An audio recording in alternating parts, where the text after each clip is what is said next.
안녕하세요. 법무법인 성지 파트너스입니다. 과거에는 마약 초범일 경우 다시 한번 기회를 주어 선처해 주었으나 현재는 마약 범죄가 증가하여 수사기관과 법원에서도 엄중한 처벌을 내리고 있습니다. 게다가 구속수사를 진행하는 사례도 많은데요. 그 이유는 도주의 가능성과 재범 및 증거인멸 가능성이 높다 판단하기 때문입니다. 그러므로 혐의에 연루되었다면 초기부터 마약 변호사에게 조언을 구해 신속하게 대응하는 것이 중요합니다. 마약 처벌, 법적 형량. 마약은 그 종류에 따라 다른 형량을 적용합니다. 마약은 마약 향정신성의약품, 대마로 분류하고 있습니다.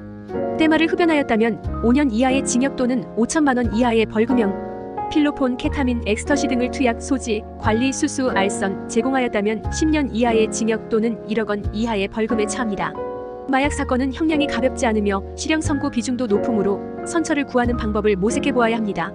마약 초범 이렇게 대응해보세요. 법원은 형량을 선고할 때에 정상 참작될 수 있는 사유를 고려하여 감형 여부를 결정합니다. 일반 형사사건의 경우 피해자와 합의한다면 합의서를 바탕으로 선처를 구해볼 수 있습니다. 그러나 마약 사건은 피해자가 없다 보니 합의 외 선처를 받아야 하는 이유에 대해 설명할 수 있어야 합니다. 예를 들어 반성문과 탄원서, 정신과 진료 내역서, 단약 서약서, 단약일기 등의 양형 자료를 바탕으로 재범을 방지하기 위하여 노력하고 있음을 법률적인 관점에서 주장할 수 있어야 합니다. 또한 마약 초범으로 수사기관의 조사를 받게 되었다면 본인의 잘못을 부인하는 것이 아닌 인정하고 반성하는 자세가 필요하며 마약을 거래한 장소, 범행 장소, 범행 일시 등 객관적인 내용과 적극적으로 조사에 임해야 합니다. 이때 단순히 마약 투약 사실을 반성하고 있다는 것이 아닌 마약을 근절하기 위하여 노력하고 있다는 점 등 구체적인 사정을 드러내는 것이 선처의 핵심이라 할 수 있습니다. 그러나 일반인의 기준에서 이러한 내용을 모두 숙지한 후 사건에 적용하여 선처를 이끌어내는 것은 무리가 있을 것이라 생각됩니다. 그렇기 때문에 마약 초범이라 하더라도 마약 변호사에게 도움을 구하는 것을 권합니다. 저희 법인에서 진행한 사례를 소개해 보도록 하겠습니다.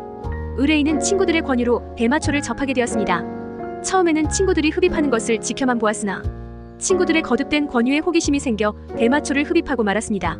지인들과 함께 한 것이기에 들키지 않을 것이라 생각했으나 친구가 의뢰인을 신고하여 경찰 조사를 앞두게 되었습니다. 게다가 의뢰인이 마약을 흡입하는 모습을 촬영한 사진과 온라인 대화 내역이 있어 상당히 불리한 상황이었는데요. 변호인은 선처를 구하기 위해 다음과 같은 내용을 주장했습니다. 충동적으로 대마초를 흡입한 점과 동종 전과가 없는 마약 초범이라는 점, 본인의 잘못을 인정하고 반성하고 있으며 다시는 동일한 범죄를 저지르지 않도록 재범 방지 교육을 꾸준하게 수강하고 있음을 강조했습니다. 법원은 법률 대리인의 주장을 받아들여 의뢰인에게 집행유예 2년을 선고하였습니다. 날이 갈수록 마약에 대한 심각성이 높아지게 되면서 재판부는 해당 주제에 대해 엄중하게 다루고 있습니다. 그러므로 빠른 시일 내에 본인의 상황에 따른 준비를 시작해야만 선처를 기대해 볼 수 있습니다. 마약 사건은 피해자가 마주하게 된 분쟁을 어떻게 해결하는지에 따라 최종 판결이 달라지게 됩니다. 그러므로 마약 변호사의 조력을 얻어 법적인 문제에 대한 궁금증을 해소해 보시기 바랍니다. 성지는 그동안 해결해온 수많은 사례를 통해 얻은 지식과 경험으로 최적의 해결책을 제시해 드리도록 하겠습니다.